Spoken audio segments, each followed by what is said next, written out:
So I titled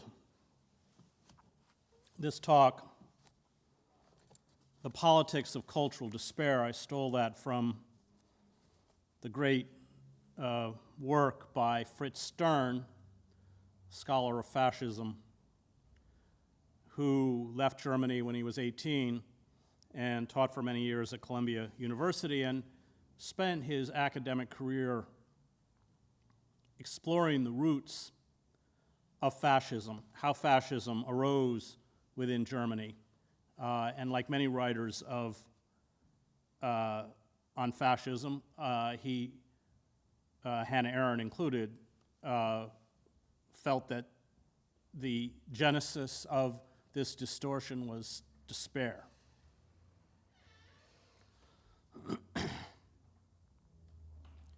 The physical and moral decay of the United States and the malaise it has spawned have predictable results. We have seen in varying forms the consequences of social and political collapse during the twilight of the Greek and Roman empires, the Ottoman and Habsburg empires, Tsarist Russia, Weimar Germany, and the former Yugoslavia. Voices from the past, Aristotle, Cicero, Fyodor Dostoevsky, Joseph Roth, and Milo Vangelis warned us.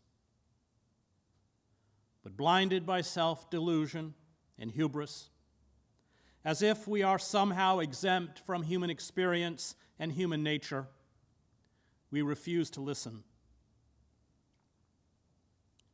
The United States is a shadow of itself.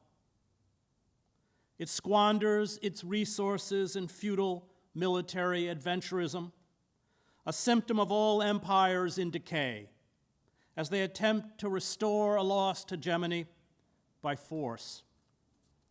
Vietnam, Afghanistan, Iraq, Syria, Libya, tens of millions of lives wrecked, failed states, enraged fanatics.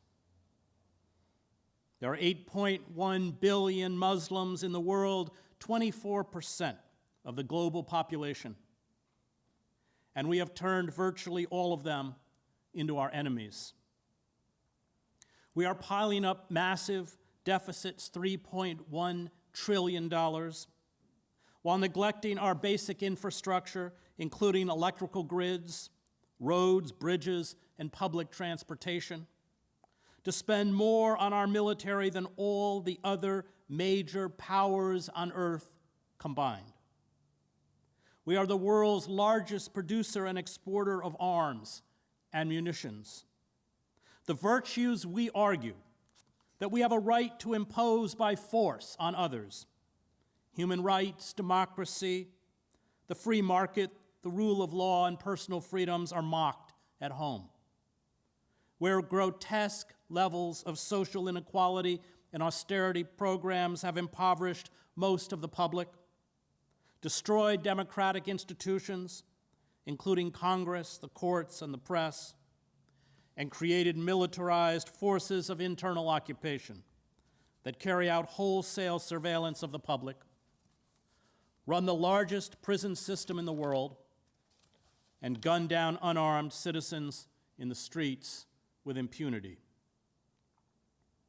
The American burlesque, darkly humorous, with its absurdities of Donald Trump, fake ballot boxes, conspiracy theorists who believe the deep state in Hollywood run a massive child sex trafficking ring, Christian fascists that place their faith in magic Jesus and teach creationism as science in our schools, 10-hour-long voting lines in states such as Georgia, militia members planning to kidnap the governors of Michigan and Virginia to start a civil war, is also ominous, especially as we ignore the accelerating ecocide. All of our activism, protests, lobbying, petitions, appeals to the United Nations, the work of NGOs, and misguided trust in liberal politicians such as Barack Obama, have been accompanied by a 60% rise in global carbon emissions since 1990. Estimates predict another 40% rise, almost all of it baked into the system, in global emissions in the next decade. That means we are less than a decade away from carbon dioxide levels reaching 450 parts per million, the equivalent to a 2 degrees Celsius average temperature rise, a global catastrophe that will make parts of the earth uninhabitable, flood coastal cities, dramatically reduce crop yields, and result in suffering and death for billions of people. This is what is coming, and we can't wish it away. I speak to you tonight from Troy, New York, once the second largest producer of iron in the country after Pittsburgh. It was once an industrial hub for the garment industry, a center for the production of shirts, shirtwaists, collars, and cuffs, and was once home to foundries that made bells and firms that crafted precision instruments. All that is gone, of course, leaving behind the post-industrial decay, the urban blight, and the shattered lives and despair that are sadly familiar in most cities in the United States. It is this despair that is killing us. It eats into the social fabric, rupturing social bonds, and manifests itself in an array of self-destructive and aggressive pathologies.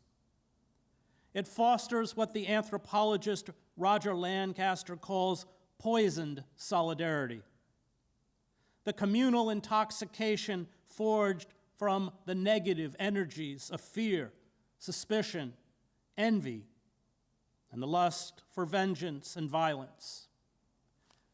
Nations in terminal decline embrace, as Sigmund Freud understood, the death instinct, no longer sustained by the comforting illusion of inevitable human progress. They lose the only antidote to nihilism. No longer able to build, they confuse destruction with creation. They descend into an atavistic savagery, something not only Freud but Joseph Conrad and Primo Levi knew lurks beneath the thin veneer of civilized society. Reason does not guide our lives. Reason, as Schopenhauer puts it, echoing Hume, is the hard-pressed servant of the will. Men are not gentle creatures who want to be loved and who, at the most, can defend themselves if they are attacked, Freud wrote. They are, on the contrary, creatures among whose instinctual endowments is to be reckoned a powerful share of aggressiveness. As a result, their neighbor is for them not only a potential helper or sexual object, but also someone who tempts them to satisfy their aggressiveness on him, to exploit his capacity for work without compensation, to use him sexually without his consent, to seize his possessions, to humiliate him, to cause pain, to torture, and to kill him. Homo homini lupus. Who, in the face of all his experience of life and history, will have the courage to dispute this assertion? As a rule, this cruel aggressiveness waits for some provocation or puts itself at the service of some other purpose, whose goal might also have been reached by milder means. In circumstances that are favorable to it, when the mental counter forces which ordinarily inhibit it are out of action, it also manifests itself spontaneously and reveals man as a savage beast to whom consideration towards his own kind is something alien. Freud, like Primo Levi, got it. The moral life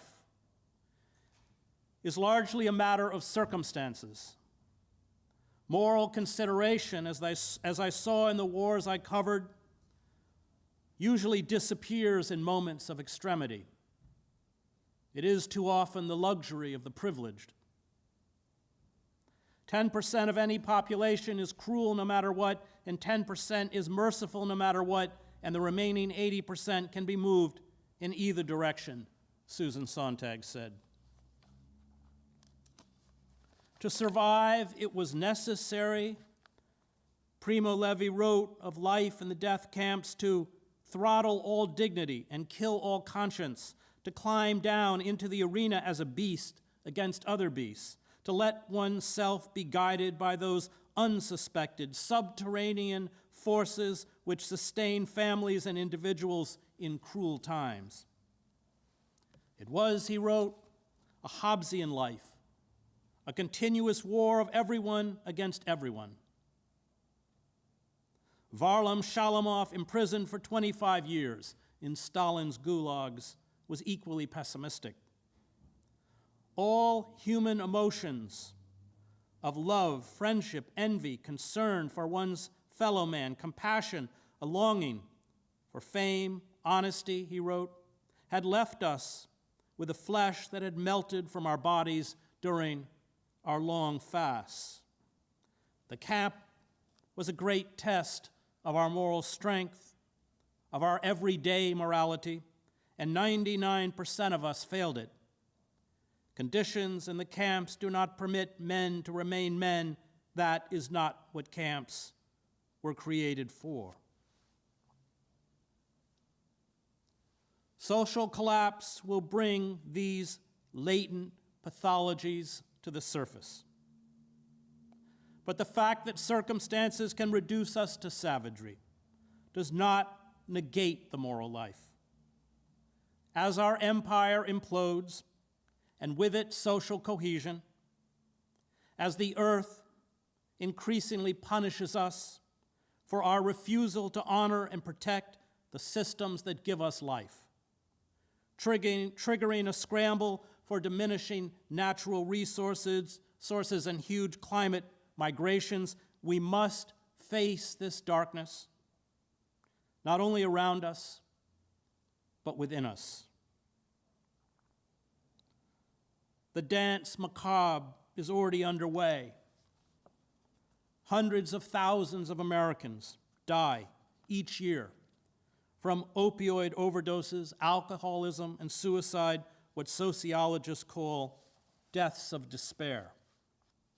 This despair fuels high rates of morbid obesity, perhaps 40% of the public, gambling addictions, the pornification of the society with the ubiquitous images of sexual sadism, along with the proliferation of armed right-wing militias and nihilistic mass shootings. And as despair mounts, so will these acts of self-immolation.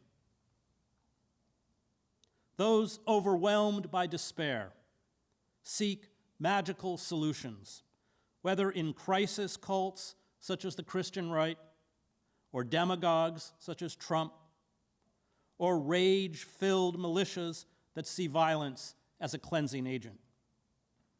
As long as these dark pathologies are allowed to fester and grow, and the Democratic Party has made it clear it will not enact the kinds of radical social reforms that will curb these pathologies, the United States will continue its march towards disintegration and social upheaval.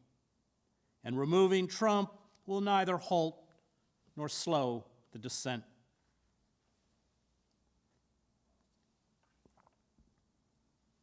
An estimated 300,000 Americans will be dead from the COVID-19 pandemic by December, a figure that is expected to rise to 400,000 in January.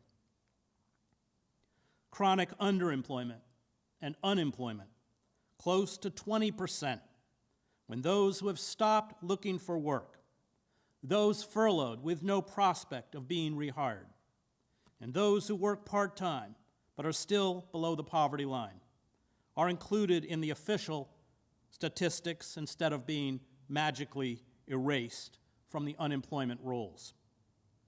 Our privatized healthcare system, which is making record profits during the pandemic, is not designed to cope with a public health emergency.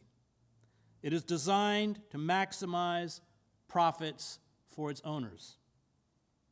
There are fewer than 1 million hospital beds in the United States, a result of the decades-long trend of hospital mergers and closures that have reduced access to care in communities across the country.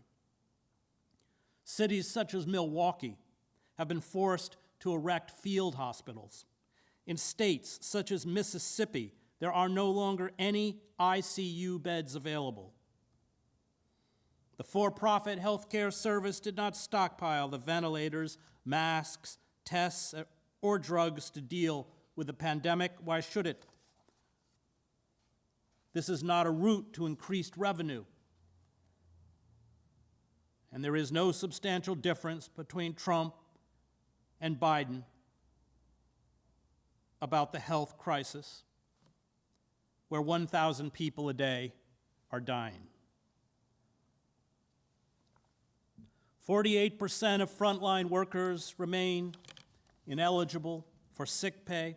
Some 43 million Americans have lost their employee-sponsored health insurance. There are 10,000 bankruptcies a day, with perhaps two-thirds of them tied to exorbitant medical costs. Food banks are overrun with tens of thousands of desperate families. Roughly 10 to 14 million renter households, that's between 23 and 24 million people, were behind on their rent in September. That amounts to $12 to $17 billion in unpaid rent. And that figure is expected to rise to $34 billion in past due rent by January. The lifting of the moratorium on evictions and foreclosures will mean that millions of families, many destitute, will be tossed into the street. Hunger in U.S. households almost tripled between 2019 and August of this year, according to the Census Bureau and the Department of Agriculture. The proportion of American children who did not have enough to eat, the study found, is 14 times higher than it was last year. And a study by Columbia University found that since May, there are 8 million more Americans who can be classified as poor. Meanwhile, the 50 richest Americans hold as much wealth as half of the United States, while millennials, some 72 million people, have 4.6% of the U.S. wealth. Only one thing matters to the corporate state. It is not democracy. It is not truth. It is not the consent of the governed. It is not income inequality. It is not the surveillance state. It is not endless war. It is not jobs. It is not the climate crisis. It is the primacy of corporate power, which has extinguished our democracy, taken from us our most basic civil liberties, and left most of the working class in misery, and the increase and consolidation of its wealth and power.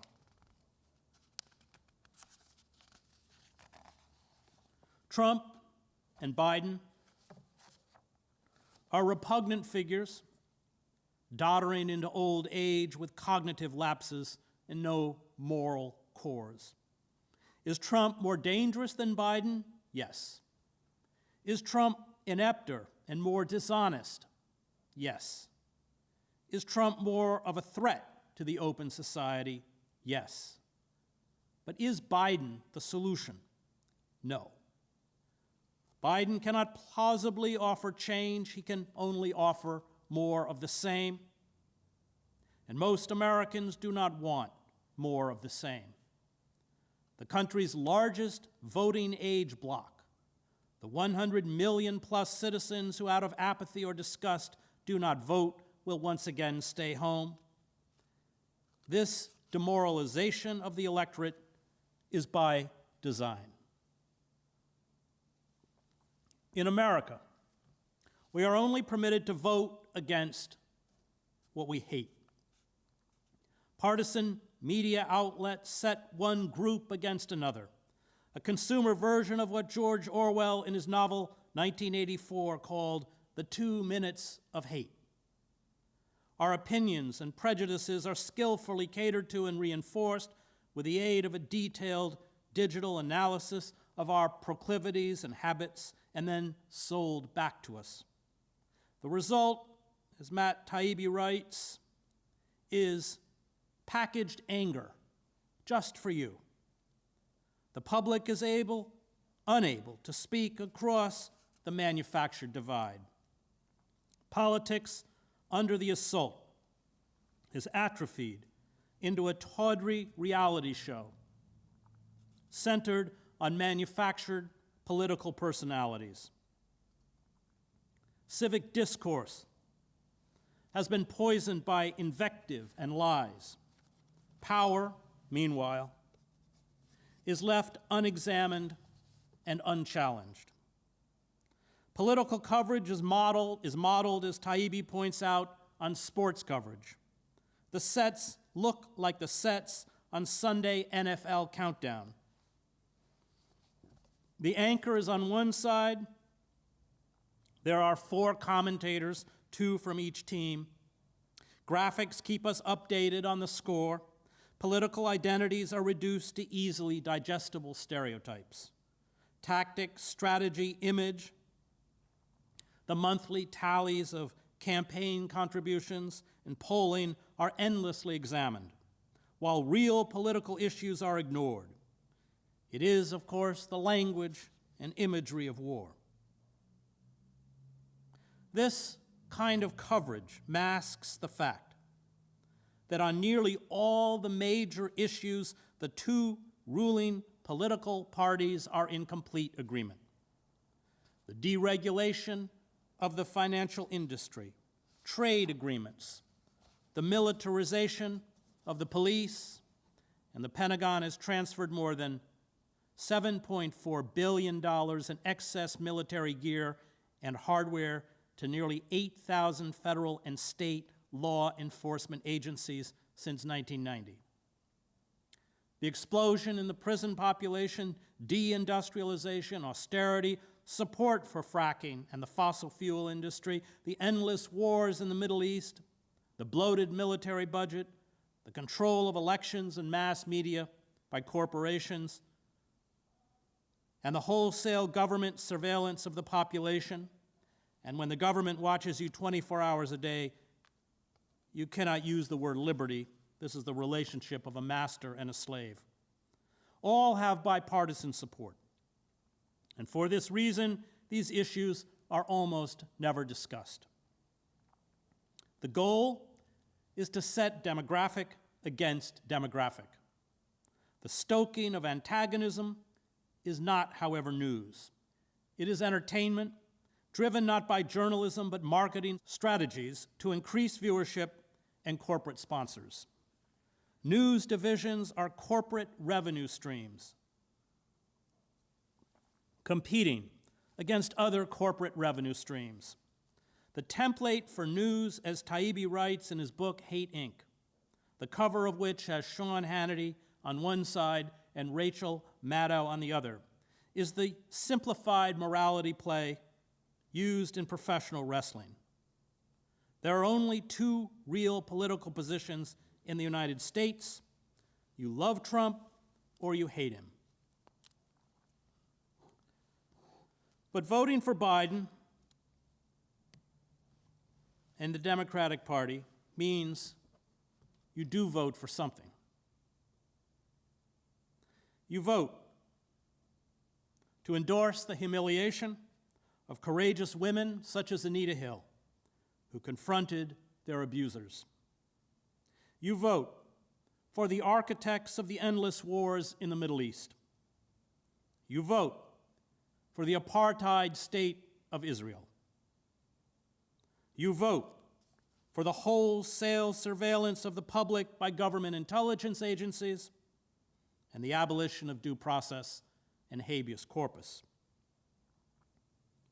You vote for austerity programs, including the destruction of welfare and cuts to Social Security. You vote for NAFTA, free trade deals, deindustrialization, a real decline in wages, the loss of hundreds of thousands of manufacturing jobs, and the offshoring of those jobs to underpaid workers who toil in sweatshops in countries such as Mexico, China, or Vietnam. You vote for the assault on teachers and public education and the transfer of federal funds to for-profit and Christian charter schools. You vote for the doubling of our prison population, the tripling and quadrupling of sentences, and the huge expansion of crimes meriting the death penalty. You vote for militarized police who gun down poor people, often of color, with impunity. You vote against the Green New Deal and immigration reform. You vote for the fracking industry. You vote for limiting a woman's right to abortion and reproductive rights. You vote for a segregated public school system in which the wealthy receive educational opportunities and poor people of color are denied a chance. You vote for punitive levels of student debt and the inability to free yourself of those debt obligations even if you file for bankruptcy. You vote for deregulating the banking industry and the abolition of Glass-Steagall.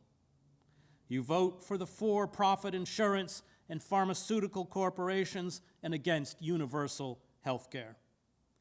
You vote for defense budgets that consume more than half of all discretionary spending.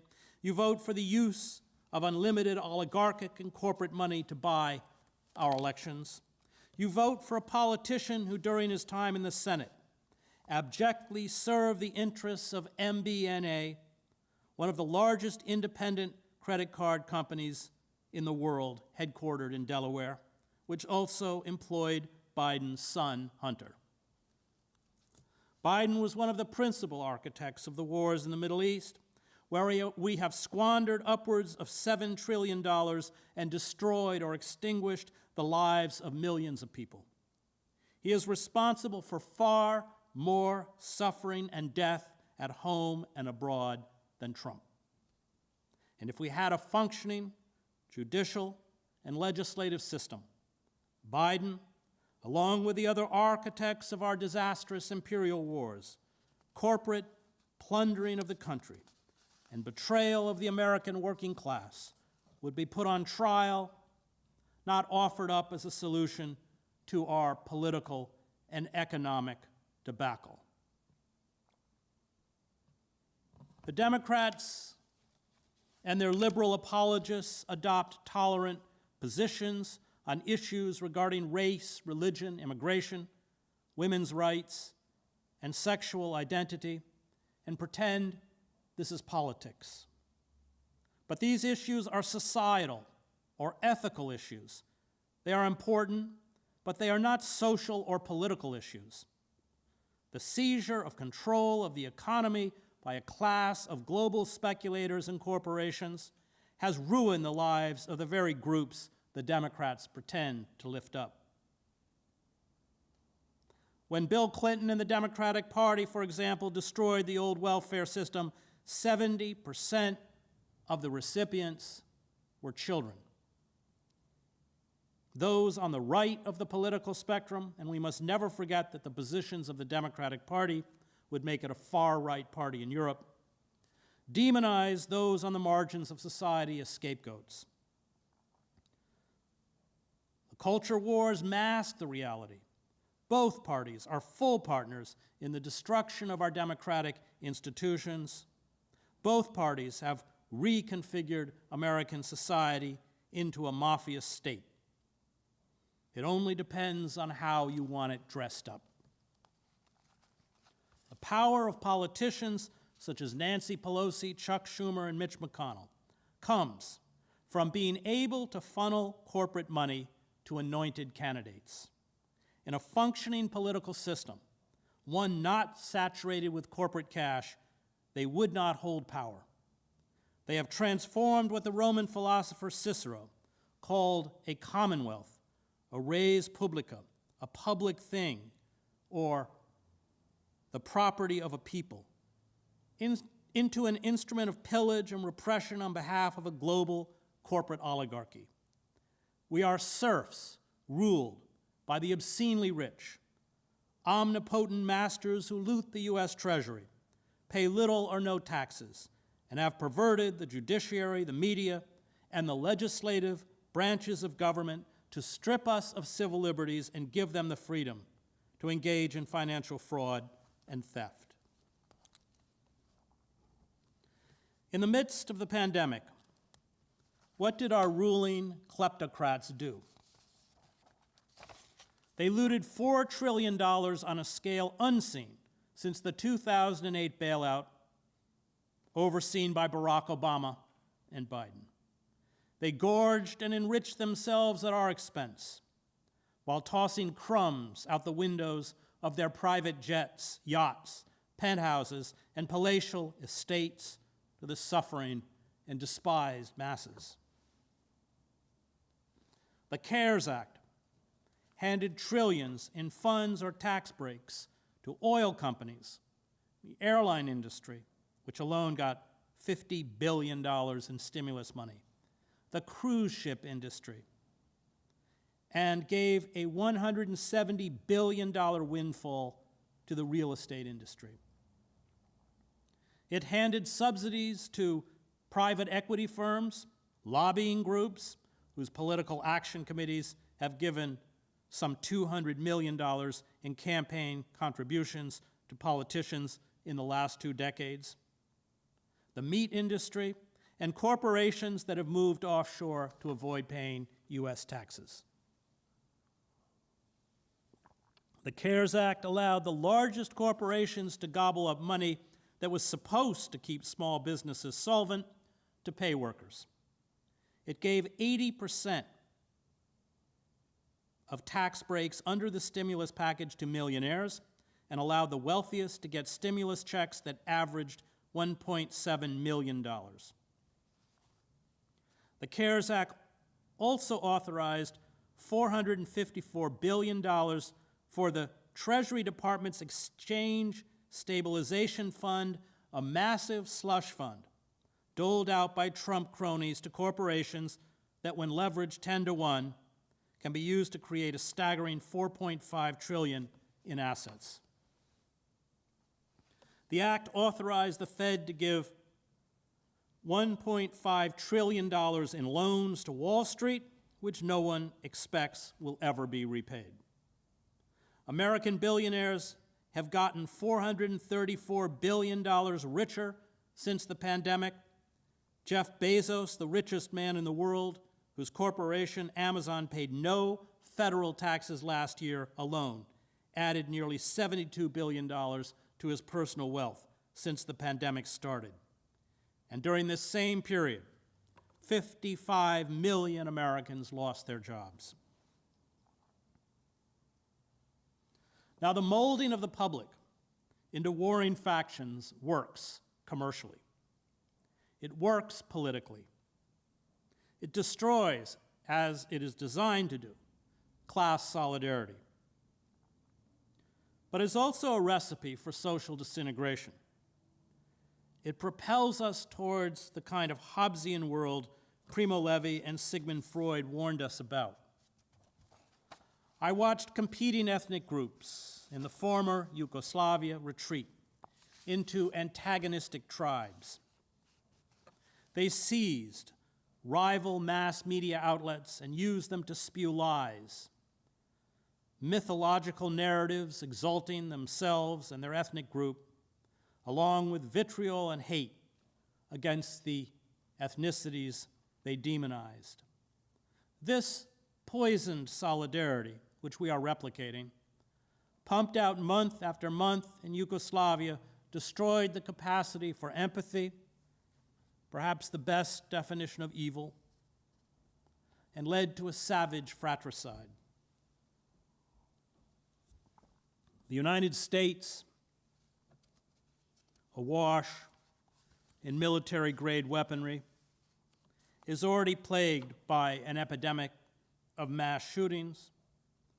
There are death threats against critics of Trump, including Representative Ilhan Omar.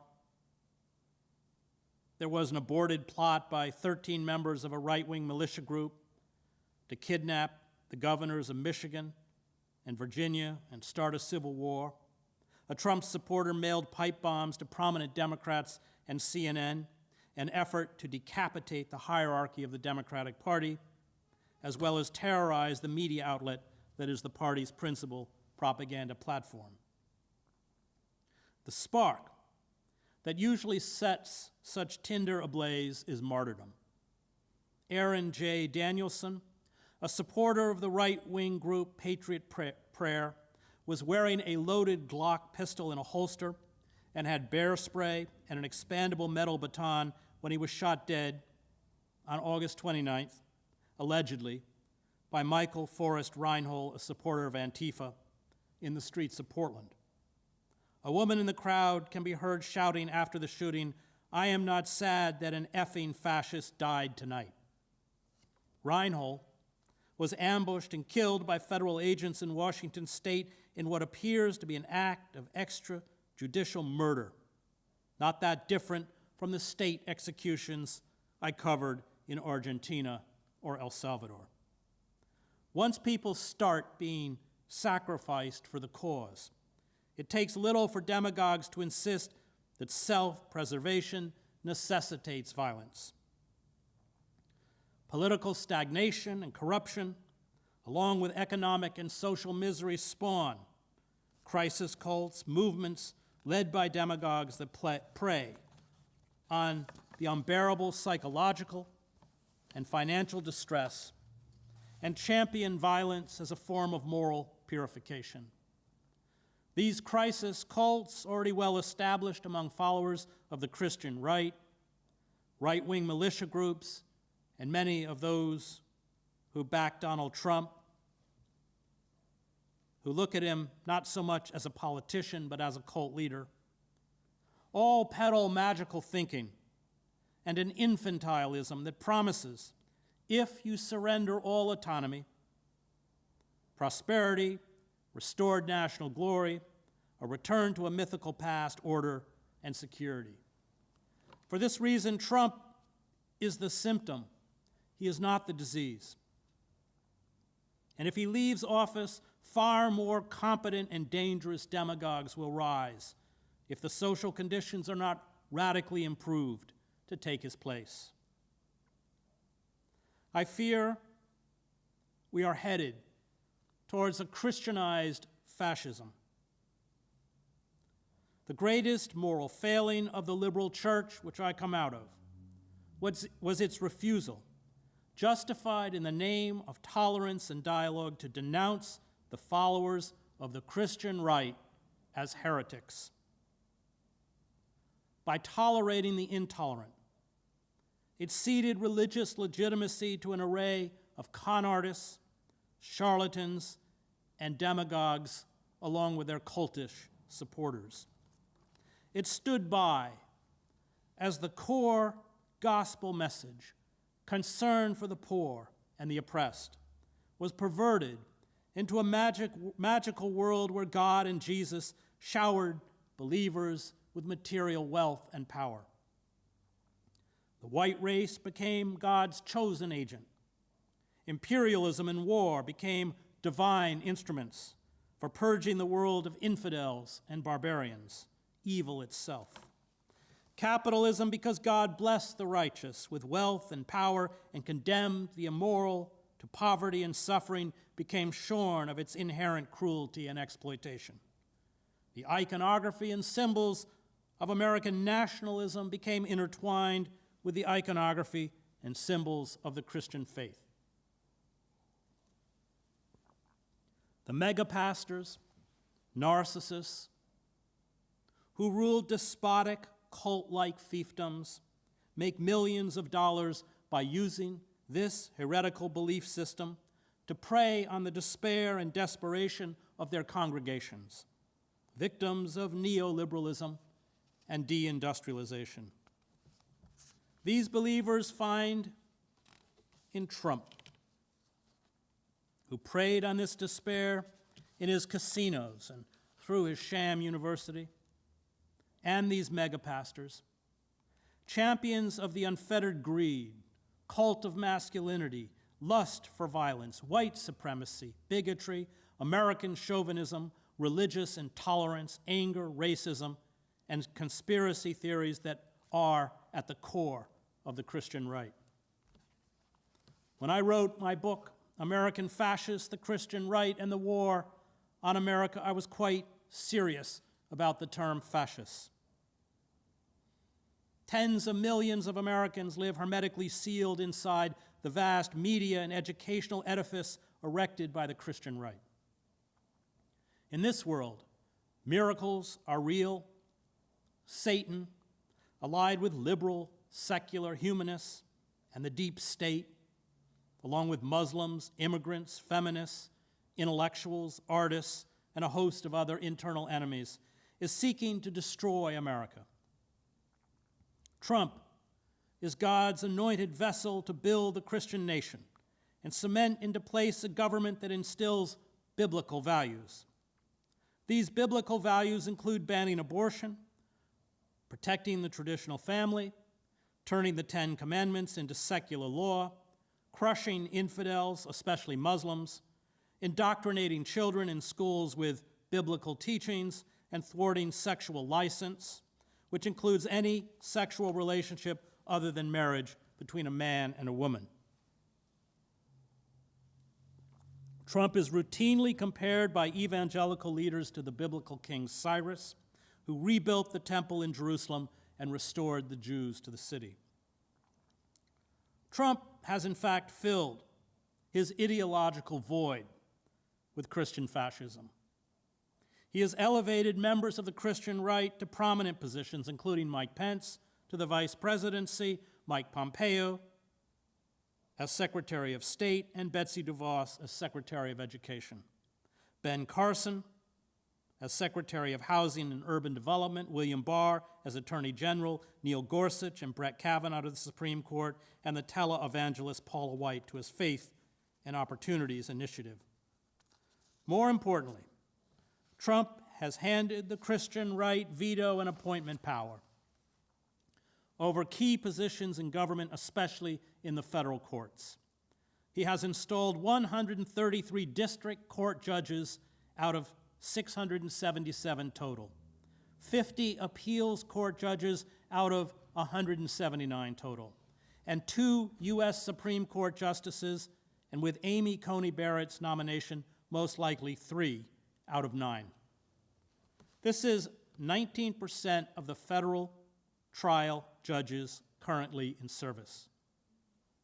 Nearly all of the extremists, including Barrett, who make up the judicial appointees, have been rated as unqualified by the American Bar Association, the country's largest nonpartisan coalition of lawyers.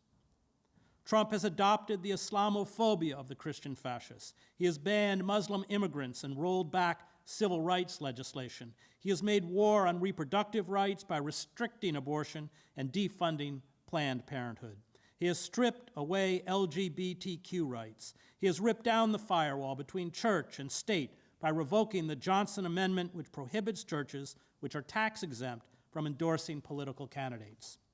His appointees, including Pence, Pompeo, and DeVos, throughout the government, routinely use biblical strictures to justify an array of policy decisions, including environmental deregulation, war, tax cuts, and the replacement of public schools with charter schools, an action that permits the transfer of federal election education funds to Christian schools.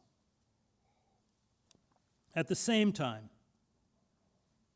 the Christian right is building paramilitary organizations not only through ad hoc militias, but through mercenary groups of private contractors controlled by figures such as Eric Prince, the brother of Betsy DeVos and the former CEO of Blackwater. I studied ethics at Harvard Divinity School. with James Luther Adams, who had been in Germany in 1935 and 1936. Adams witnessed the rise of the so-called German Christian church, which was pro-Nazi. He warned us about the disturbing parallels between the German Christian church and the Christian right. Adolf Hitler was, in the eyes of the German Christian church, a Volk Messiah, an instrument of God, a view similar to the one held today about Trump by many of his white evangelical supporters. Those demonized for Germany's economic collapse, especially Jews and communists, were agents of Satan. Fascism, Adams told us, always cloaked itself in a nation's most cherished symbols and rhetoric. And fascism would come to America, he said, not in the guise of stiff-armed, marching brown shirts and Nazi swastikas, but in mass recitations of the Pledge of Allegiance, the biblical sanctification of the state, and the sacralization of American militarism. Adams was the first person I heard label the extremists of the Christian right as fascists. And Adams warned us that liberals, as in Nazi Germany, were blind to the tragic dimension of history and radical evil, and they would not react until it was too late. Trump's legacy will, I fear, be the empowerment of the Christian fascists. They are what comes next. Noam Chomsky, for this reason, is right when he warns that Pence is far more dangerous than Trump. For decades, the Christian fascists have been organizing to take power. They have built infrastructures and organizations, including lobbying groups, schools, colleges, and law schools, as well as media platforms to prepare. They have seeded their cadre into positions of power. We on the left, meanwhile, have seen our institutions and organizations destroyed or corrupted by corporate power and been seduced by the boutique activism of identity politics. FRC Action, the legislative affiliate of the Family Research Council, already gives 245 members of Congress a 100% approval rating for supporting legislation that is backed by the Christian right.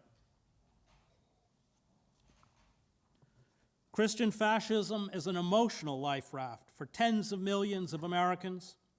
It is impervious to science and verifiable fact. The Christian fascists by choice have severed themselves from rational thought and the secular society that almost destroyed them and their families and thrust them into deep despair. We will not placate or disarm this movement, bent on our destruction. By attempting to claim that we too have Christian values, this appeal only strengthens the legitimacy of Christian heretics and weakens our own. These dispossessed people will either be reintegrated into the economy and the society, and their shattered social bonds mended, or the movement will grow more virulent and more powerful.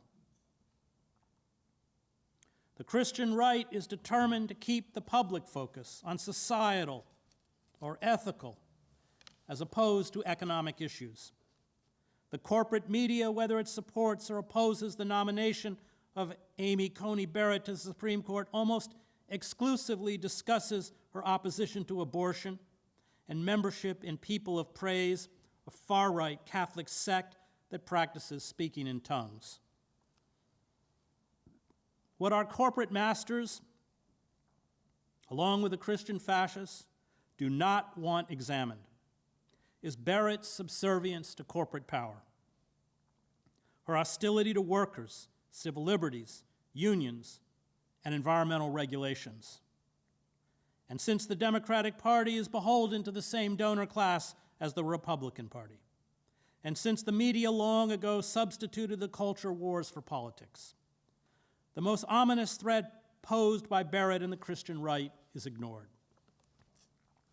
The road to despotism is always paved with righteousness. All fascist movements paper over their squalid belief systems with the veneer of morality. They mouth pieties about restoring law and order, right and wrong, the sanctity of life, civic and family virtues, patriotism and tradition to mask their dismantling of the open society and silencing and persecution of those who dissent. The Christian right, awash in money from corporations that understand their true political intent, will use any tool, no matter how devious, from right-wing armed militias to the invalidation of ballots, to block Biden and Democratic candidates from assuming office. Capitalism driven by the obsession to maximize profit and reduce the cost of labor by slashing workers' rights and wages is antithetical to the Christian gospel, as well as the Enlightenment ethic of Immanuel Kant. But capitalism in the hands of the Christian fascists has become sacralized in the form of the prosperity gospel, the belief that Jesus came to minister to our material needs, blessing believers with wealth and power. The prosperity gospel is an ideological cover for the slow-motion corporate coup d'etat. And this is why large corporations such as Tyson Foods, which places Christian right chaplains in its plants, Purdue, Walmart, and Sam's Warehouse, along with many other corporations, pour money into the movement and its institutions, such as Liberty University and Patrick Henry Law School. This is why corporations have given millions to groups such as the Judicial Crisis Network and the U.S. Chamber of Commerce to campaign for Barrett's appointment to the court.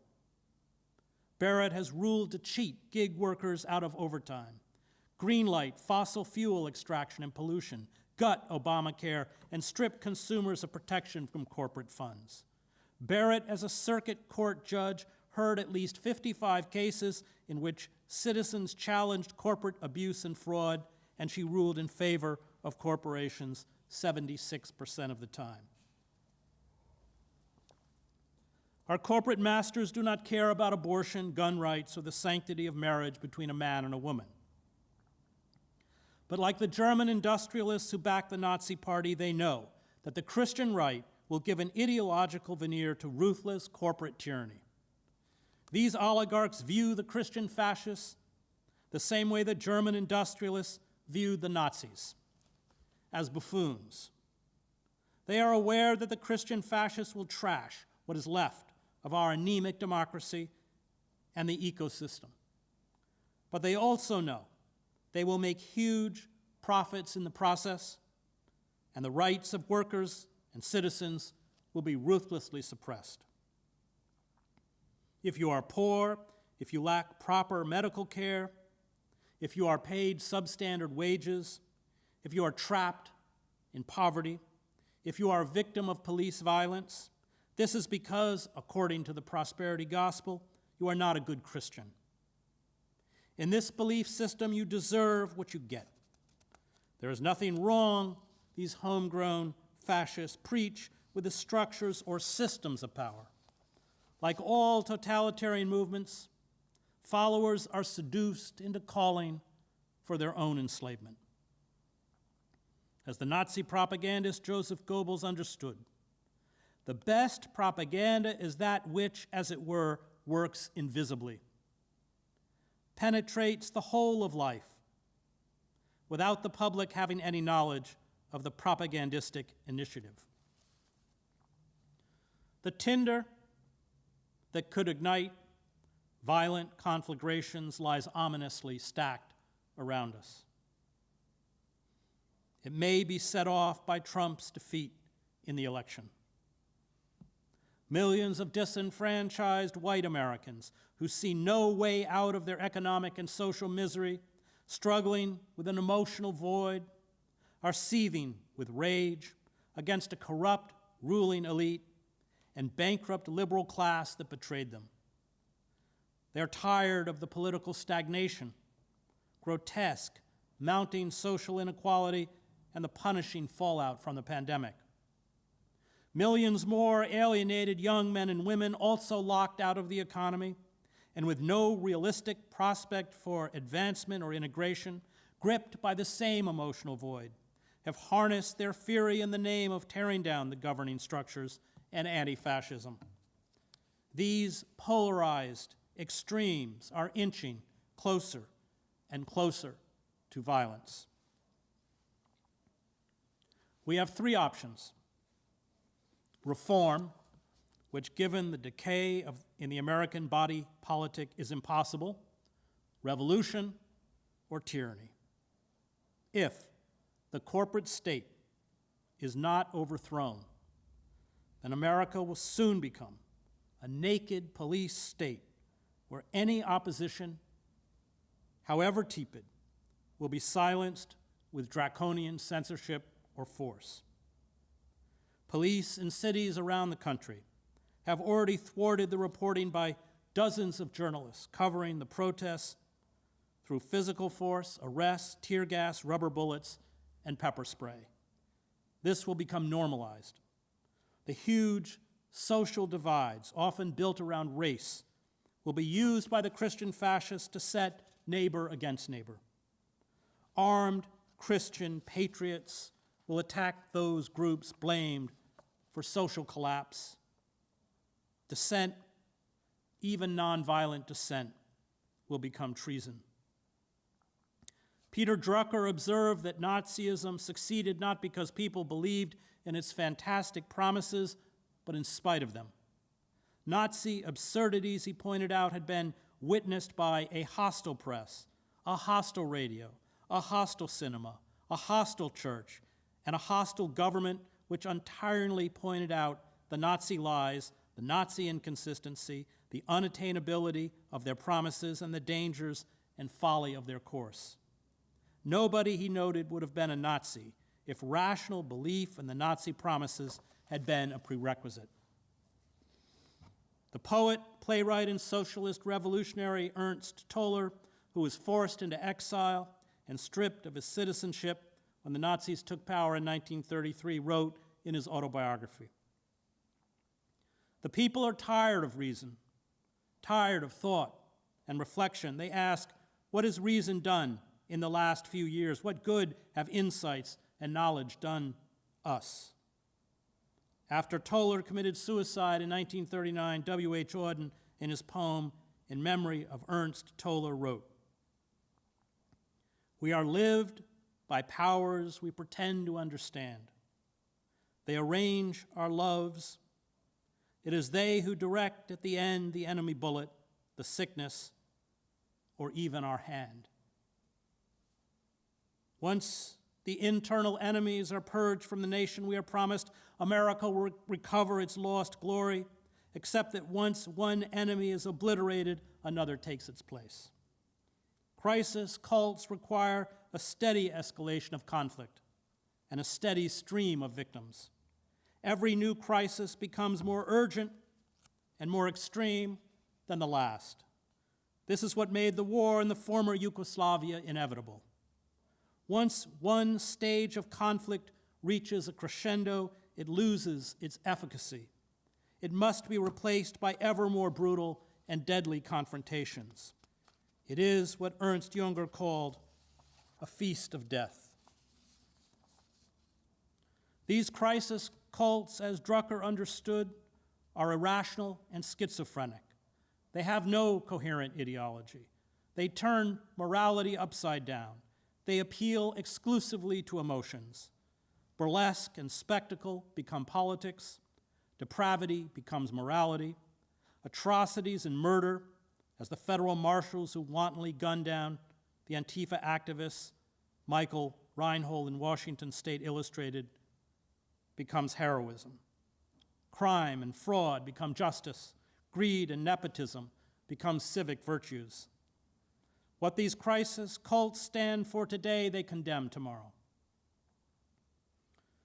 There is only emotional consistency. At the height of the reign of terror on March 6, 1794, during the French Revolution, Maximilien Robespierre announced that the Committee for Public Safety now recognized the existence of God.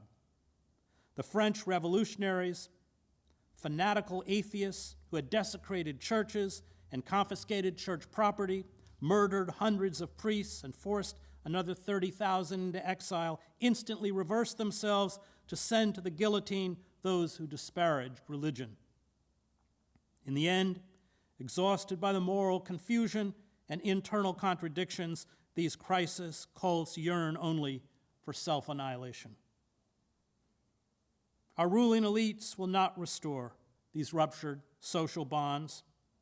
They will not address the deep despair that grips America. They will not respond to the climate emergency. As the country unravels, they will reach for the familiar tools of state repression and the ideological prop provided by Christian fascism. It is up to us to carry out sustained acts of nonviolent mass resistance. If we mobilize in large and small ways to fight for an open society, to create communities that, as Václav Havel wrote, live in truth, we hold out the possibility of pushing back against these crisis cults. We hold out the possibility of holding at bay the brutality that accompanies social upheaval, as well as slowing and disrupting the march towards ecocide. But this requires us to acknowledge that our systems of governance are incapable of being reformed. No one in power will save us. No one but us will stand up for the vulnerable, the demonized, and the earth itself. All we do must have the single aim of crippling the power of the ruling elites in the hopes of new systems of governance that can implement the radical reforms to save us and the world. The most difficult existential dilemma we face is to at once acknowledge the bleakness before us and act, to refuse to succumb to cynicism and despair. And we will only do this through faith, the faith that the good draws to it the good, that all acts that nurture and protect life have an intrinsic power, even if the empirical evidence shows that things are getting worse. We will find our own freedom, our autonomy, our meaning, and our social bonds among those who also resist. And this will allow us to endure and maybe even triumph. Thank you.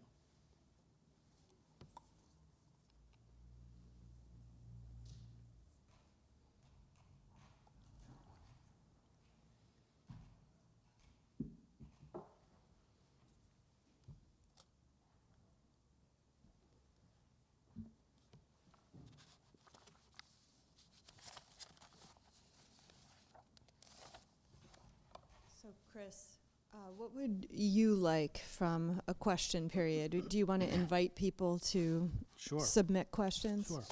Okay. So we're inviting people to submit questions.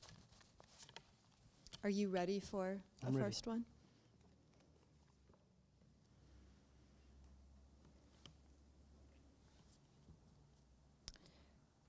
So you were on Jimmy Dore, and this person who was viewing said, you mentioned the global elite are hollowing out democratic institutions right down to public education. So this is a reference to a specific Jimmy Dore interview.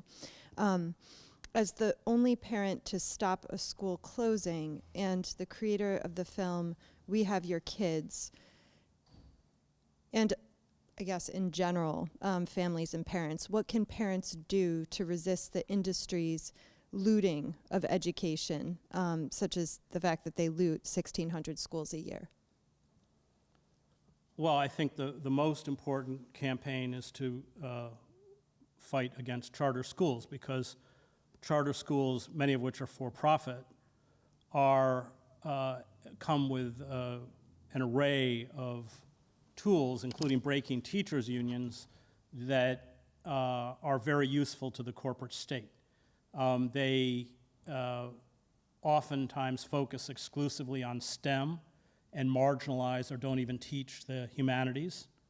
And I think the assault on public education, and let's not forget that Arne Duncan, who was Obama's Secretary of Education, was a huge proponent of charter schools, is one of the most important assaults against our democracy. Our public school system was, in many ways, the crown jewel of our democracy. And its destruction through underfunding, through the attacks. I live in New Jersey, and Chris Christie made open war against the teachers' unions. I mean, the thing about charter schools is I live in Princeton, and we have one, and no one in the community wants it. It's decided as a state level, and it siphons off money from the public school system.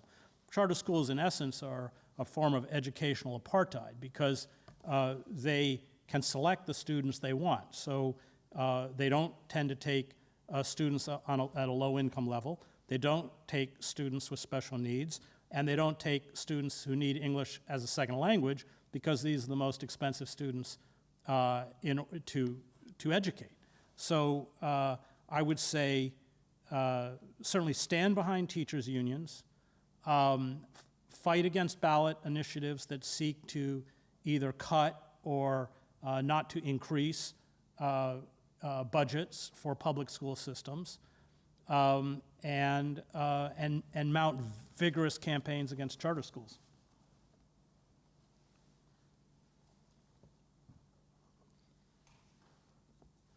So this one is about collapse in community. And this person writes, I live in one of the whitest counties in California.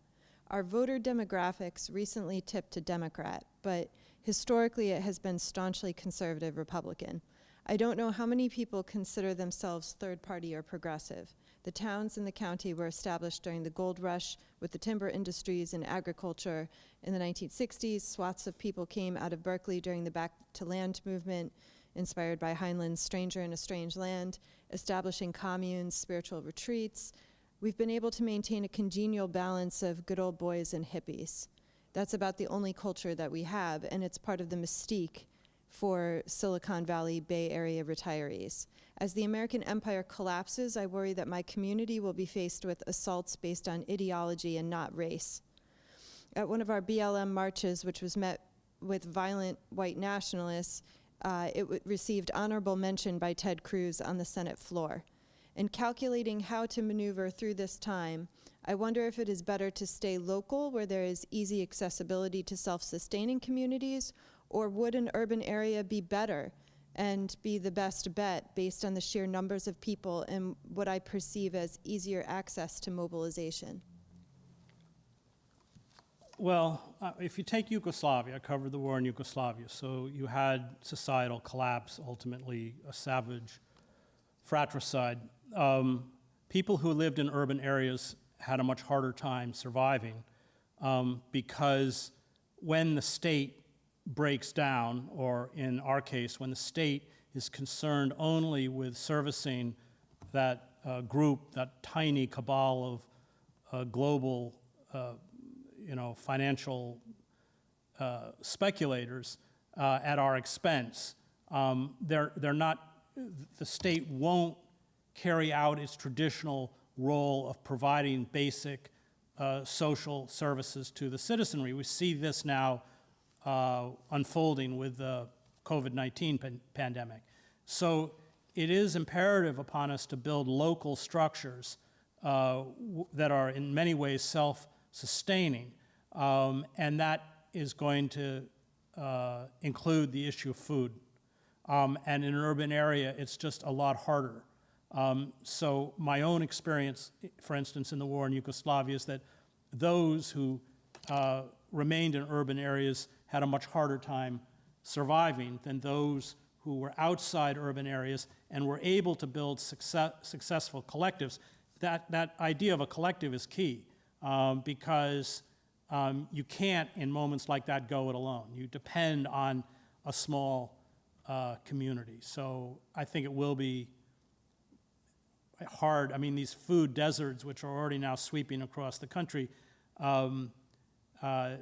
at least in a rural environment, you have some capacity to grow your own food and to have alternative food sources as opposed to the commercial food sources that are trucked, by agribusinesses across the country.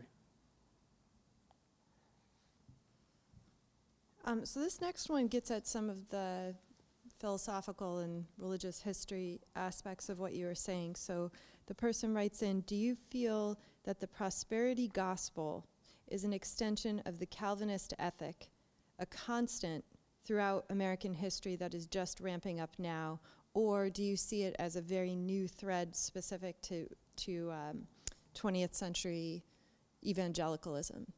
Well, that's a good question because, of course, Max Weber saw the prosperity gospel as a constant.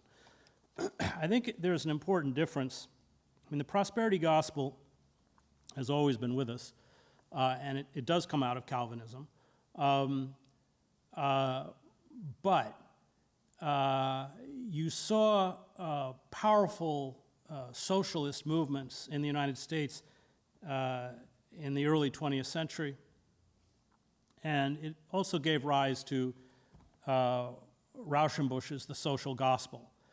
And this alarmed the industrialists, so they began to fund in a big way, Rockefeller and others, an alternative theological viewpoint to counter the social gospel, and this revolved around the prosperity gospel. It was given perhaps its earliest, most extreme form by Norman Vincent Peale in The Power of Positive Thinking, which, by the way, Peale, that's the church that Donald Trump went to the extent that his family went to church. But that was, yes, the prosperity gospel has always, I think, been a stain upon Christian theology, but it was massively promoted to counter Rauschenbusch and the social gospel, and then has been given, I think, its most perverted and frightening form by the Christian right. The difference between the past and the present, and this really happened around the late 70s, is that there was a switch by those who embrace the prosperity gospel among fundamentalists and evangelicals. I mean, traditionally, fundamentalists and evangelicals called on believers to remove themselves from the contaminants of secular society, and that included not engaging in politics. That changed in the 70s, in particular through a Christian right, rabid racist, Rusas Rushdoony, who argued that Christians had to create the Christian society in order for Christ to return for the second coming. And that's when we began to see these movements rise, Jerry Falwell and these figures. It also coincided with segregation. So many of these so-called Christian entities created Christian schools, which were a way to keep white children from having to be in classrooms with black children. And they received tremendous funding from corporations because if your theological outlook or your ideological outlook is such that God will reward you if you are a good Christian, indeed make you wealthy, then you don't need unions, you don't need to challenge the system, you don't need to change regulations or laws or workers' protection. And so there's been tremendous infusion of money. I mentioned some of the corporations, Tyson, Purdue, and others. Koch brothers is another one. Tremendous sums of money into this movement because they are the perfect ideological cover for the most rapacious forms of capitalism. And we saw millions and millions of dollars handed over by corporations to support Barrett's nomination. So that's right. It's not, the prosperity gospel has been problematic and has been with us, but it has, I think, eclipsed within the evangelical movement all other belief systems. It used to be in the Baptist Church, for instance, although they were very narrow-minded on issues of homosexuality and abortion and stuff. They were often very politically left, very pro-union, and Southern Baptist Seminary, which used to be one of the great seminaries in the country, was really taken over by this movement, and the professors were purged. The professors who had a kind of conservative or narrow social outlook, but a more liberal political outlook, they were purged. It didn't matter whether they were against abortion or not. At this point now, this movement is so powerful and so entrenched that to defy it, I mean, you see it with these, once in a while there'll be an evangelical pastor who will stand up and attempt to challenge the ideology of the movement, and they're swiftly disappeared, in essence, from the movement, and their voice is crushed. So this question is from Kathy online, who asks, this is happening as the result of the rise of the populist rise across the entire Western world, not only the US. Do you believe that this is a cleverly orchestrated strategy to depopulate the planet by the top 1% in order to save the environment and to avoid spending for pension and health care for an aging population? Well, if you're talking about the rise of right-wing proto-fascists, you're right. Hungary, Poland, I was in Poland not long ago. Powerful forces in France around Marie Le Pen, within Germany. And I think it's the result of neoliberalism. It's the result of turning huge segments of your population into what the ruling oligarchs consider human refuse. I think the ruling elites are just so out of touch at this point. Remember, they don't live in the same country we live in. They live in a country, a writer for The New Yorker called Richistan. They don't fly commercial airlines. They're on $500 million yachts. They live on palatial estates. They're like, the elites who retreated into Versailles or the Forbidden City. And unfortunately, they have almost unchecked power, but also are woefully out of touch with the suffering and misery that's rippling across the country itself. You're asking, will they sacrifice? Yes, they already. There was an article in the Washington Post, I think it was yesterday, about how most people within the Trump administration have opted for herd immunity. What does that mean? It means that we won't attempt to control or check the pandemic. We'll just let it ripple through the population, with health experts estimate 2 million dead. And those who aren't killed, hopefully will have antibodies, and the capitalist system will get back into its old rhythms again. Yeah, they're perfectly willing to dispose of us, and certainly perfectly willing to dispose of people in the developing world. That's not particularly new. So yes, that they care only about their own, and the rest of us don't matter. What do we do in the event that Trump successfully subverts the American government and establishes a dictatorship?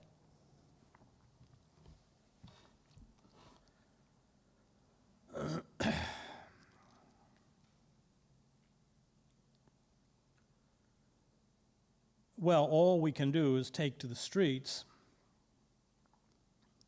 but any kind of protests, and I'm talking about nonviolent protests, will be met with lethal force at this point.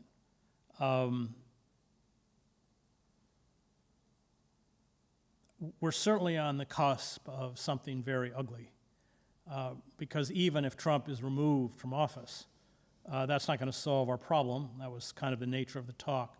But also these right-wing armed militias will be green-lighted to carry out savage acts of violence incited by Trump and his supporters if they're pushed out of office.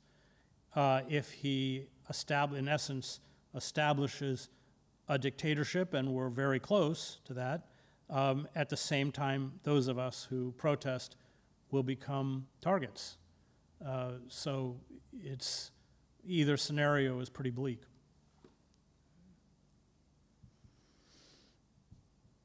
I have a question I want to ask you, but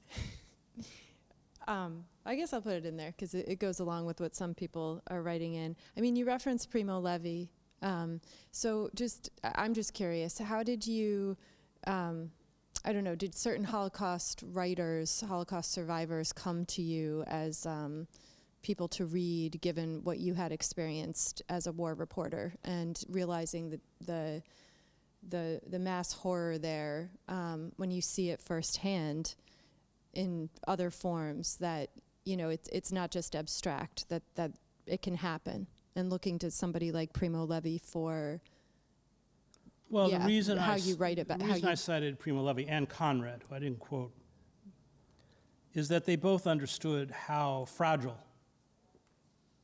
social systems are and how when they collapse, we become, or we carry out acts that make us strangers to ourselves. That, as Primo Levi understood, the line between the victim and the victimizer is razor thin. He writes quite a bit about the Jewish head of the Lodz ghetto, who was a monster, and how when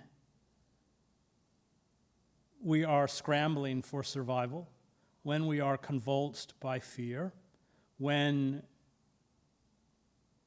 we don't know where our next meal is going to come from, when we face the possibility of imminent death, we act in ways that are driven by instinctual drives to survive. And I experienced that in war. Courage is never a constant in war. I was in the Sudan during a coup with another reporter from the Wall Street Journal, a very close friend of mine. We turned a corner. It was dark. By mistake, we came towards the presidential compound, and we heard in the dark all of the presidential guards flick the safeties off their automatic weapons to shoot. And the other reporter was a few paces in front of me, and I instinctually moved behind him so the bullets would go through him first. It wasn't even a thought. Fear does strange things to you. And I think Conrad in Heart of Darkness, and also in his short story, The Outpost of Progress, which is perhaps even more brutal than Heart of Darkness, he shows how that veneer of civility, this is another thing that Freud understood, once it falls away, exposes rapacious and frightening human behavior. And so I think that is an inevitable consequence of social disintegration. I saw it in the former Yugoslavia. I saw it in the Congo. Saw it in El Salvador, and we're not immune from it. And I think part of coping with what's coming for us is understanding that, the consequences of that, and our own capacity to descend to that level. And I think when you understand it, and you understand your own capacity to engage in activity that is selfish and brutal, you have more of an ability to safeguard. If you think it won't happen to you and you're immune from it, then you're living in kind of a fool's paradise. Well, thank you. The legal and political philosopher Roberto Unger states that social innovation in the use of investment capital can address systemic problems. You've talked about the importance of local and regional capitalism. If raised to scale, do you believe that social entrepreneurship can counteract the effects of capitalism in the corporate state, as well as meet the major challenges that you consistently mention with climate change, reintegrating people into the economy? Not unless capital is heavily regulated. This is the lesson of history. And And as I mentioned in the talk, the goals, capitalism has two goals: the maximization of profit and the reduction of the cost of production, which is an assault primarily against labor or automation. So if capitalism is not heavily regulated, there's nothing intrinsically within capitalism to stop it from commodifying everything.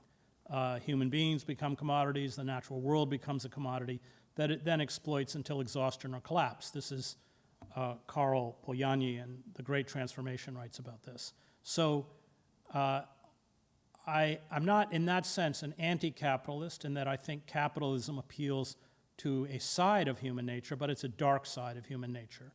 And unless it's heavily regulated and heavily constrained, it will destroy the society, and that's what it's done, not just to the United States, but to the global economy, because in fact we have no control over our own economy. It's been surrendered, which is why all they ever talk about are cultural issues like abortion, and because there's no way at this point that we can influence our own economic structures unless we build structures to remove ourselves from it.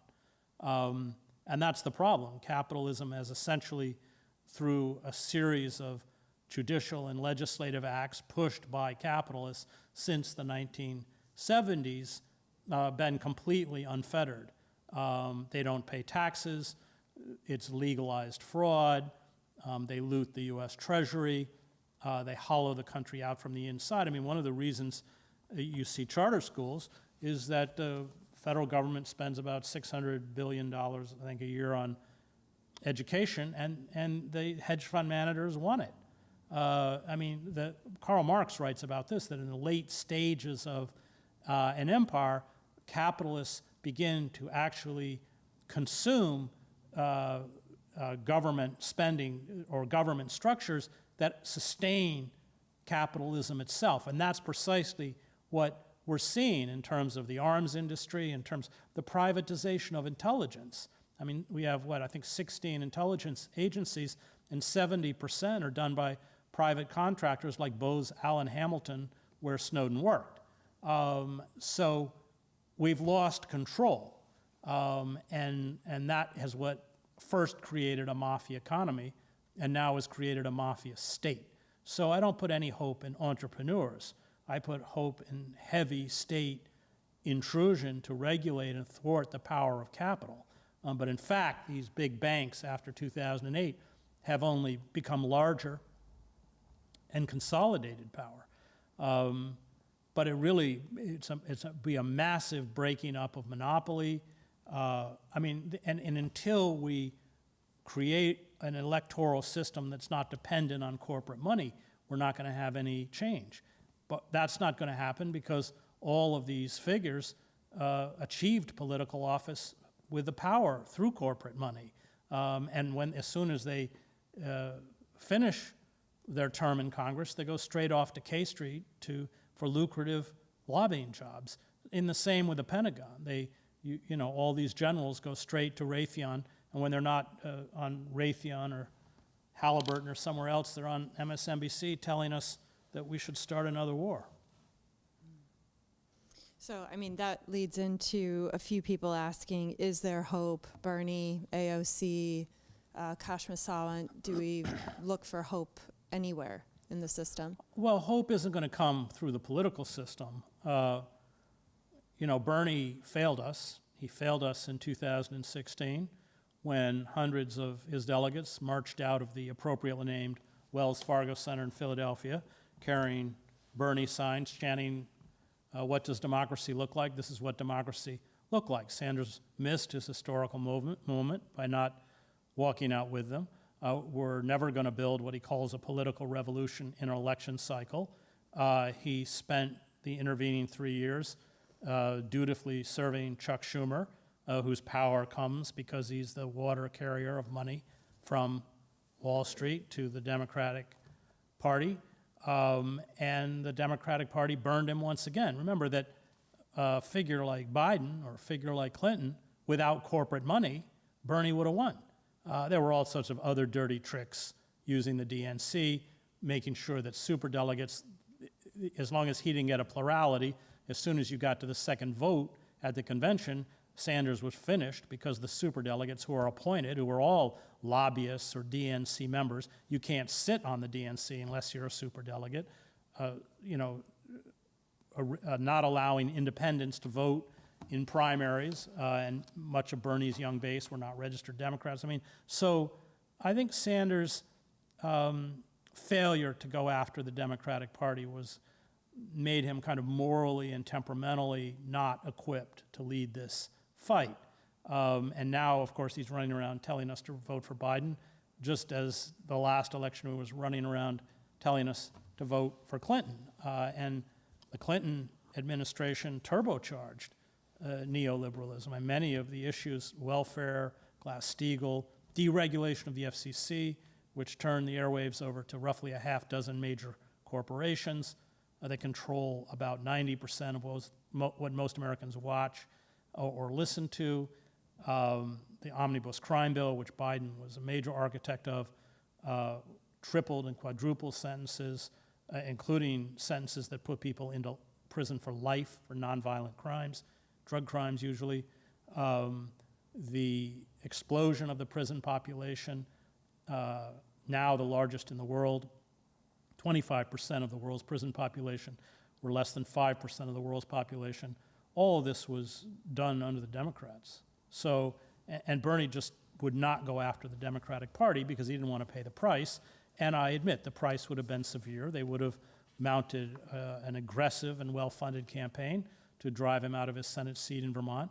He would no longer have seniority. He sits with the Democratic caucus. And he chose his career, I think, unfortunately, over the battle that has to be fought. Okay, so this is a homegrown comment with something you may have heard before, which is that your talk was a bummer. That's how it begins. Your talk was a bummer. The left normally does take up the mantle of malcontentism or critique. Your analysis is certainly a politics of despair, but that's not at all what we hear from Trump. And if the pandemic weren't so bad, the Democrats would be chipper too. Do you think that's a barrier to your position? Well, it's, as a writer, it's not my job to sell you hope. The country's awash in advertising and political messaging, and Hollywood, and just about every medium is there to sell you hope. And in fact, I find that kind of false hope very disempowering. I think that, especially given the climate crisis, we have to recognize the emergency that it is, and we have no time left. I mean, even if we stopped all carbon emissions today, we have so much baked into the system, as I mentioned, that it's unavoidable probably that we'll reach 450 parts per million, which is catastrophic. And the idea that we can adapt is as specious as the idea that climate change doesn't exist.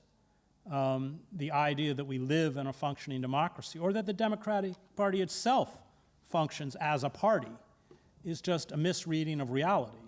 And it is a bummer. I find no joy in it at all. But at the same time, if we allow ourselves to be self-deluded, we become utterly ineffectual. We have to make a very rational, cold, and correct an analysis of the forces arrayed against us if we're going to bring them down. And I also, am not going to get up and give talks about how we're inevitably going to win and build the socialist, I am a socialist, the socialist paradise, when it's not true. That's not my job as a writer. My job is to discern the truth, or as best I can, and lay it out, and call for action, because I believe in action, against, I would call them these forces of death. I don't think that's too extreme, to save ourselves. I speak as a father. I have children. And I'm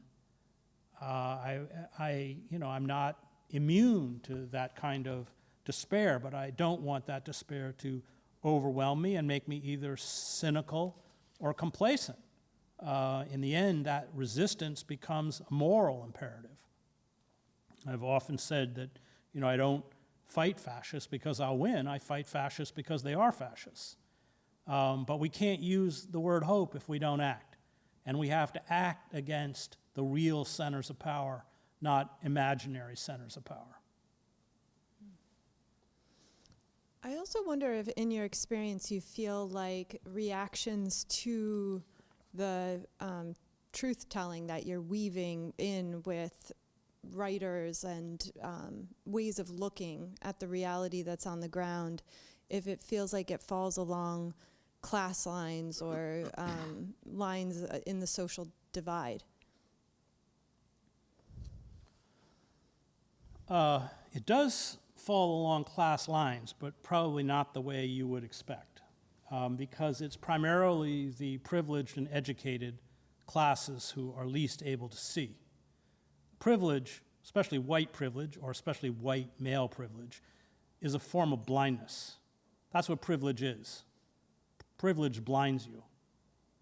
And I spent 20 years of my life in the developing world, in places like Gaza or Central America,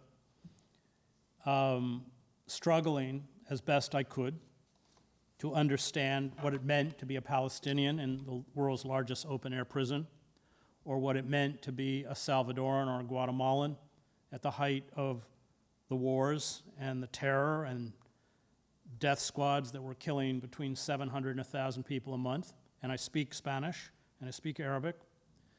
But I learned that as a person of privilege, as hard as I tried to grasp that reality, there was always a divide. There was always an inability, because of my privilege, to fully understand. And as long as I honored that divide and recognized it, I could have very real relationships. I teach in a prison. My students in the prison, these are college courses, they are earning their BA degree through Rutgers, are far more attuned to the reality that I just laid out than students that I have taught at schools like Princeton, because their privilege blinds them. So there is a class divide, but the class divide is one that the supposedly best educated, or certainly those who come from elite educational institutions, are least able to see. How are we feeling? So another couple of questions? Okay.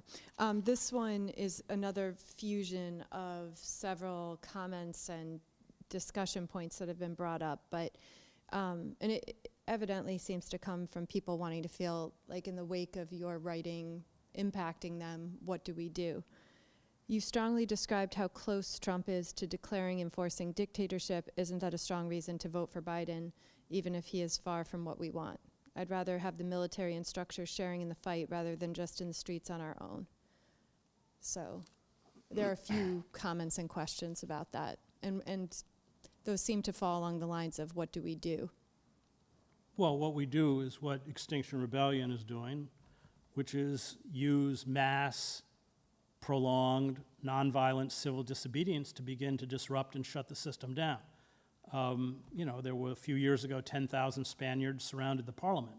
The Lebanese people marched through the streets of Beirut chanting Kulian Yani Kulian, which means everyone. The whole system has to go. And our focus has to be against the ruling elites. The idea that Biden is going to make it better. I mean, it's Biden that created the mess. It's Obama that created the mess, elected with a mandate after the financial meltdown. And the first thing he did was embrace the banking industry and turn his back on the rest of us. Obama's assault on civil liberties, especially his misuse of the Espionage Act, was worse than George W. Bush. And the reason he picked Biden is because Biden's basically a Republican. His voting record is Republican. He was picked because he would appeal to the Republican. He had close ties with the segregationists. He goes all the way back as one of the opponents of busing. and he is completely beholden to the corporate oligarchy. I mean, the corporatists love him. They support him. That's why they're giving him all this money, because they hope that he will restore a kind of decorum and gravitas and to the presidency while they continue to disembowel the country and the earth. So I don't want to play their game. I haven't voted for a Democrat since before 2000, and I was Ralph Nader's speechwriter. I've long, but voting itself is just not that important, given what we're up against. Quote Emma Goldman, if voting was that important, it'd be illegal. So we have to begin to recognize the very real existential crisis before us and react in the way that other mass movements, for instance, the ones I saw in Eastern Europe during the revolutions in East Germany and Czechoslovakia and Romania. Romania got a little complicated, but we have to begin to organize like that. And I just on a personal level can't vote for. I mean, I spent 7 years of my life in the Middle East. I just can't sell out the Palestinians. Everyone sells them out. I can't sell out my students in the prison. Half of them wouldn't be there if it wasn't for Joe Biden. And I'm just not going to.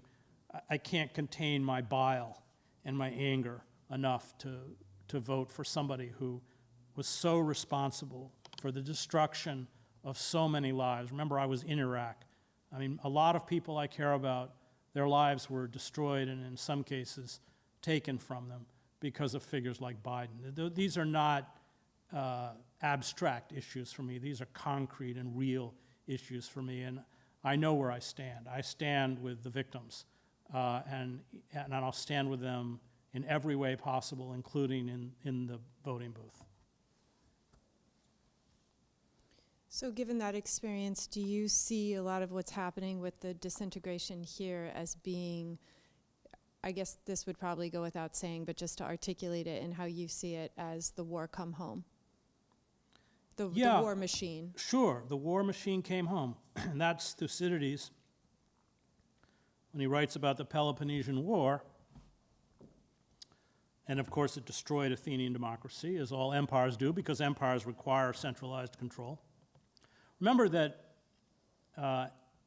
empire is really the external expression of white supremacy. And that's what I saw. It is the repression, subjugation of people of color, whether in the Middle East or Latin America or Africa. And the military machine, which is perhaps as an institution been most responsible for the destruction of our democracy, consumes so many resources.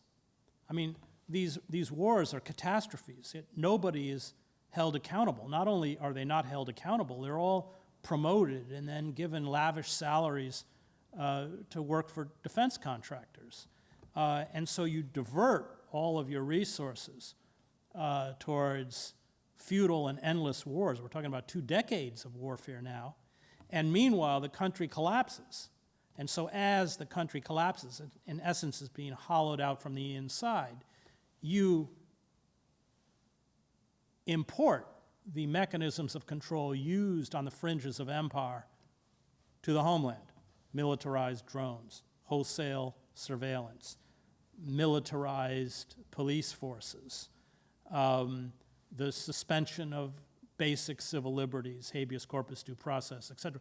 All of these are familiar tactics used by the empire to control what Frantz Fanon would call the wretched of the earth, but they always come back, and that's why Thucydides wrote, the tyranny Athens imposed on others, it finally imposed on itself. That is a characteristic of late empire. So, so many people wrote in asking, essentially, do we vote for Biden, which you already addressed that. Given all of the writers who you referenced within the talk, Václav Havel and again, Primo Levi and what you were just talking about with Conrad, could you recommend to us great works of art to turn to? Because perhaps, in confronting these writers ourselves, there could be a sense of the spiritual liberation that's needed to navigate what you're describing as coming for us. Well, I have a daily discourse with these writers, and that way I don't feel so alone. And I learn from them. I mean, I think it was Mark Twain who said history doesn't repeat itself, but it rhymes. I see many similarities between what happened in Yugoslavia, where I was during the war, and what's happening in the United States. Joseph Roth, who understood by the 1920s where Germany was headed and was a very lonely voice. Dostoevsky, also, who understood the consequence of a bankrupt liberalism, Notes from an Underground Man, although all of his books, The Idiot, just about anything he wrote. Cicero, of course, who fought against the destruction in 27 BC with the rise of Augustus of the Roman Empire. Primo Levi, Elias Canetti.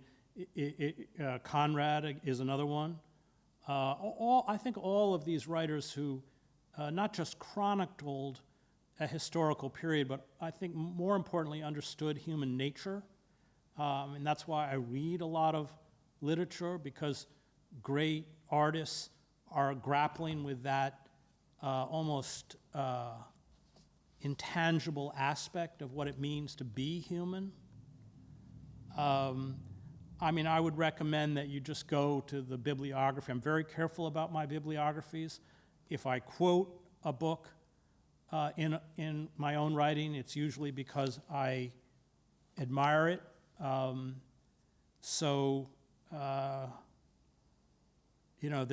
a lot of people out there to read. But certainly I read political science, I read history, but I also I'm actually in the middle of a great biography of Dostoevsky. I remain pretty rooted in the voices of those artists because they capture the zeitgeist of a moment that a historian also misses. When Hannah Arendt in Origins of Totalitarianism writes about anti-Semitism in France, she said that to truly understand the nature of anti-Semitism in France, you have to read Marcel Proust, and I've read Proust 3 times, which is quite an undertaking. I take great, however bleak those visions can be. Milo Vangelis is a great Yugoslav writer who, again, saw what was coming for his country and was ignored. I find great comfort in that writing because I don't feel alone. I feel that there are others who went through similar periods, grappled with what Kant would call radical evil, struggled to fight back. It didn't mean that they necessarily survived as distinct human beings, but their voices are, I think, essential, and they are our patrimony. They are the voices of our ancestors, and this gets to the issue that I addressed in Empire of Illusion, is that severing ourselves from a print-based culture really sets us adrift. It creates a very frightening kind of rootlessness. And so I don't own a television. I'm not on social media. I'm not on any social media. And every night I try and read. And partly because I don't want to speak in the language that mass media gives me, even the language. Turn off your devices and, read The Idiot. So, can you speak to what you see as the trajectory of the Black Lives Matter movement and how people can support and learn? Well, I've been very encouraged by these street protests for a couple reasons.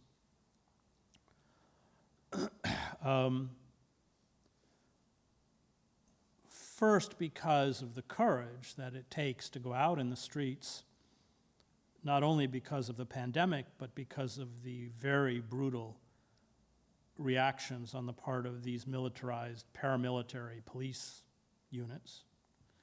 Secondly, I found a political sophistication.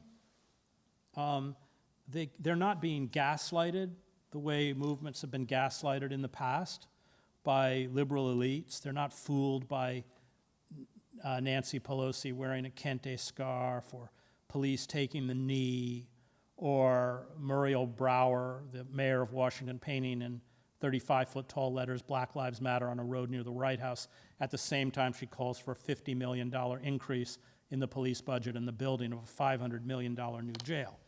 They recognize that the reforms that Joe Biden is calling for have only served to consolidate the power of the police and make them more omnipotent and more lethal, and that it is an issue of abolition. It's not an issue of reform. So they get this, that it's a systemic problem. So I've been very heartened. I mean, I think that that is precisely the kind of activity that gives hope, that is going to make possible real change as opposed to cosmetic change. So yeah, I think these, a lot of these people are young. I think they're out there, and a lot of them are white. And I think that's also encouraging, that they've realized, one of the things that I sense, they've realized that in cases like this, it's their role to follow, not to lead. So yeah, I've been very encouraged by these street protests. I think they're heroes. An email came in from Eshi Motahar, and given the references to Germany several times in your speech, Eshi writes, "Similar to Nazi Germany, will defeat in a foreign war cause U.S. fascism to crumble?"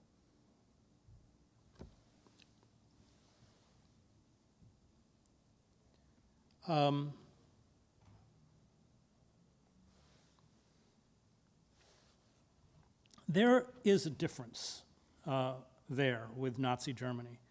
Nazi Germany arose out of the tremendous suffering that was caused by World War I.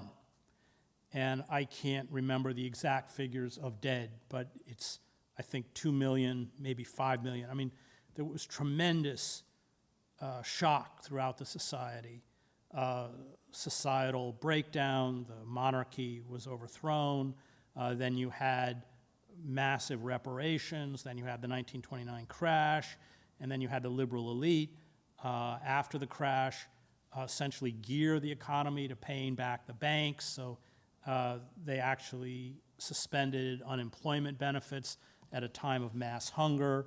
I mean, there was,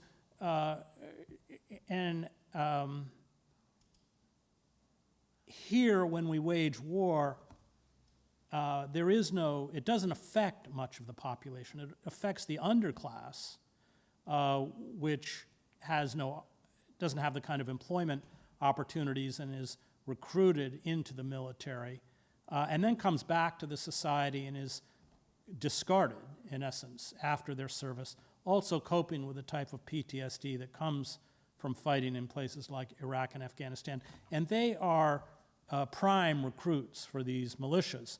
I was, in my last book, America the Farewell Tour, spent a chapter with these groups, like the 3 Percenters in particular, and these are almost all military combat veterans. In the same way that the Freikorps, which was the antecedents to the Nazis, used to suppress the Spartacus rebellion that led to horrific repression. Toller was part of that, had to flee.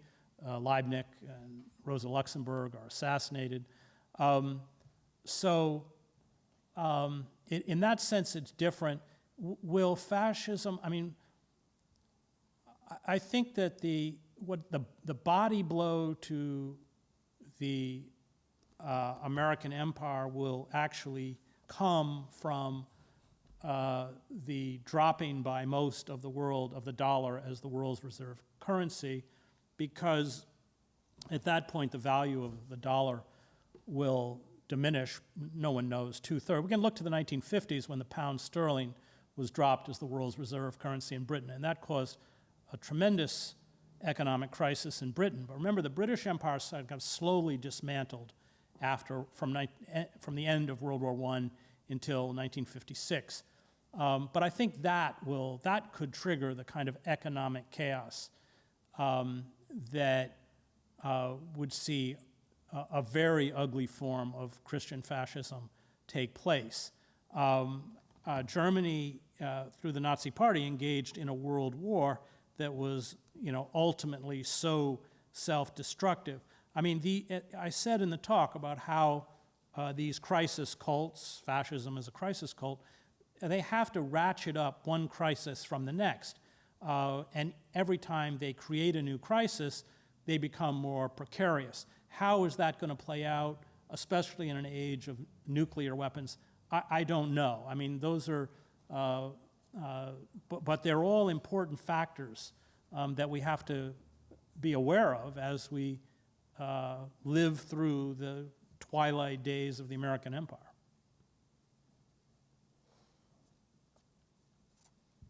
And the nuclear clock is the closest it's ever been to midnight. Yeah, of course. Yeah. Any thoughts on Pope Francis? Someone wrote in on the Pope coming out with the economic critique. Yeah, I like Pope Francis. I think he's great. I think he has a lot of courage. I mean, it's interesting that Barrett, who trumpets herself as a good Catholic, kind of theologically embraces just about everything Pope Francis is fighting against.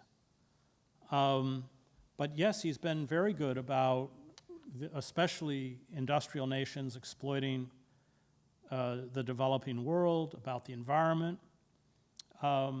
He's been a pretty remarkable figure. I mean, you could argue certainly one of the most important world leaders, world figures at this point. One of the very few who actually has a moral center. Well, we want to thank you for being here, Chris. Sure. And yeah, it's quite the thing that you made the journey to be here, even in the pandemic. So, yeah, and a beautiful weaving. So, if anyone wants to write in any more questions, I think that there's still some discussions. You sparked a lot of heated All right. Well, debate. wear your masks. So, thank you to everyone, and this will be posted at mediasanctuary.org. Thank you, Chris. Thanks, Megan.